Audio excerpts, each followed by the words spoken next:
Heading home, man. Wrapping up the day. This is the third day, 3 out of 5 days I'm working. Um, Everything went good, man. No complaints. Had some patients from the ICU. Went well. No real complications. Smooth day. Um, Had a couple questions today I was looking at, and somebody asked, like, if you need a medical background to do MRI, like a previous job in the medical field or something. The answer is no. I did, but you don't. It's just going to be a little harder for you to deal with patients out the gate. I was a phlebotomist before, and it made starting IVs easier. And I was used to talking to people, um, good patient care. So if you're coming out of school and you never dealt with like patients, it is going to be a little harder for you. But if you got like good customer service skills, or you're generally like a nice person that cares about others, like naturally, you're going to be all right, I think. If you're kind of shy, not really good at talking at people, you may struggle a bit in the beginning, but as long as you're like, treating these patients good, confident, I don't really see any issues, man. Just any kind of job experience, man. Talking to people, understanding people, that kind of thing. Yeah, man, I wouldn't worry too much about that. It's all these things you can work on it, man. And everybody's better in certain areas, man. You got the more technical people. You got the people that are really good at patient care. You got the people that are good at working with kids. In MRI, you're going to be dealing with a lot of older people. I'll tell you that. A lot of elderly. So if you don't like old people, you're in the wrong you're in the wrong field. Because obviously, people get old, they get injuries, they get surgeries, they get sick. Deal with a lot of old people, man. So with old people, elderly people, you got to be patient. It's like they're like little kids almost. Like, you got to talk to them slowly. You got to be loud sometimes. You got to be patient because they're slow. You got to understand, man. They're slow. Sometimes they get irritated easily. And it's like, just calm down a little bit, man. But yeah, man, it's that. What else could you expect, man? Seeing blood.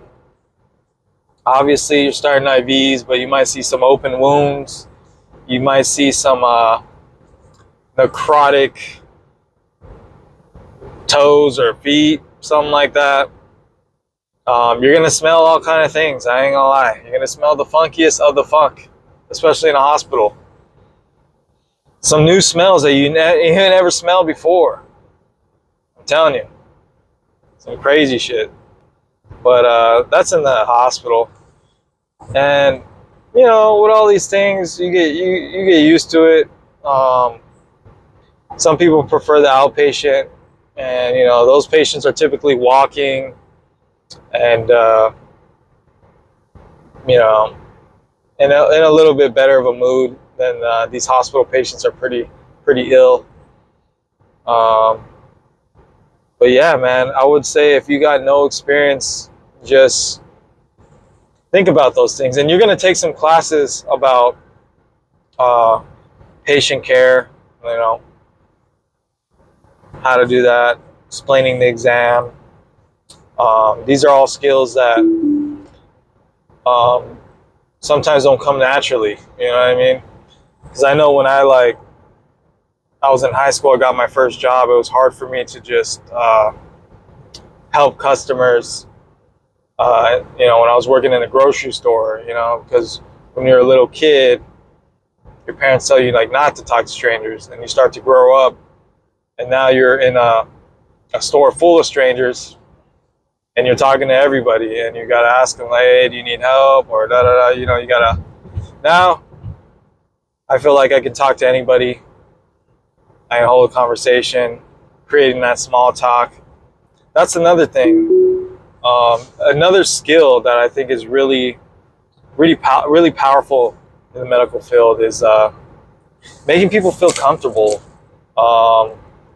You know, breaking the ice, because you'll notice patients coming in, they're very nervous sometimes. They're nervous about the results of the test, like what's going to happen. Hey, man, you're scanning my brain. I've been having this headache for a while.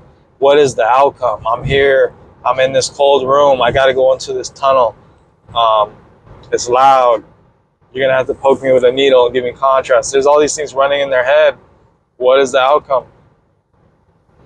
So it's like you got to be able to talk to them a little bit. I'm not saying you got to have a full podcast with them, but it's kind of nice to make them feel a little welcome and happy to be there.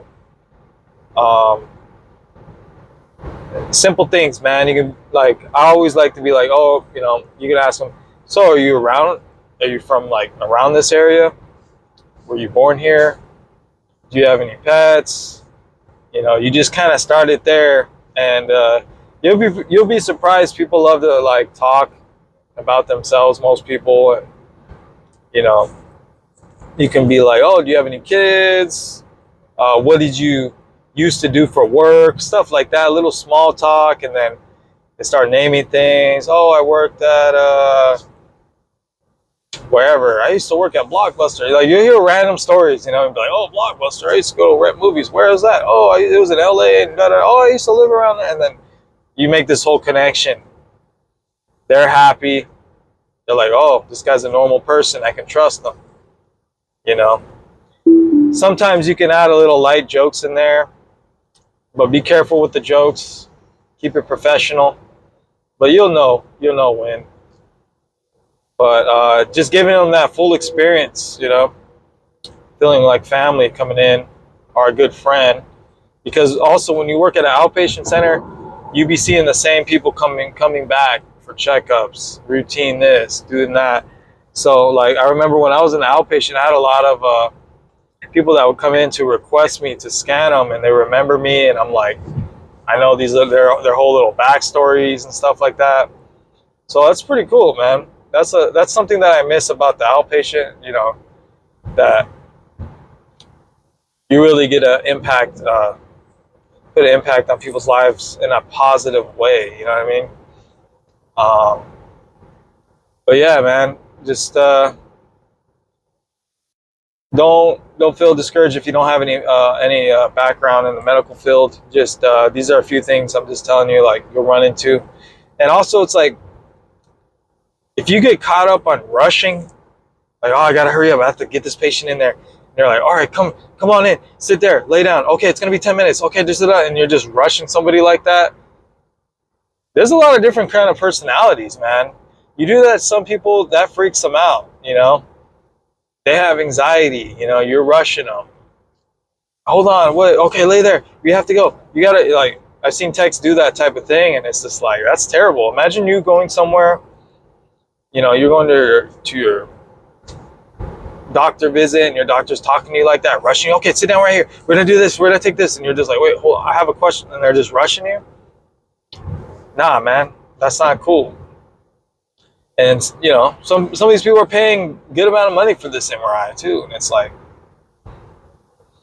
you gotta provide that quality care. You want people to leave and be like, thanks, that was a great experience. I appreciate you guys. You know, make them comfortable, give them a blanket, put something under their legs. You know what I mean? You want them to have a good experience, because that can be someone's dad, mom, grandma, sister, brother, cousin. You know? And a lot of times, it might be. Someone might come back, hey, you scanned my grandma, thanks. Oh, I didn't even know that was your grandma. I treat everybody the same. And that's another thing. You got to treat everybody the same. Okay? I don't care if it's the president or some random little old lady. You got to treat everybody the same, man. Same respect. Good quality patient care.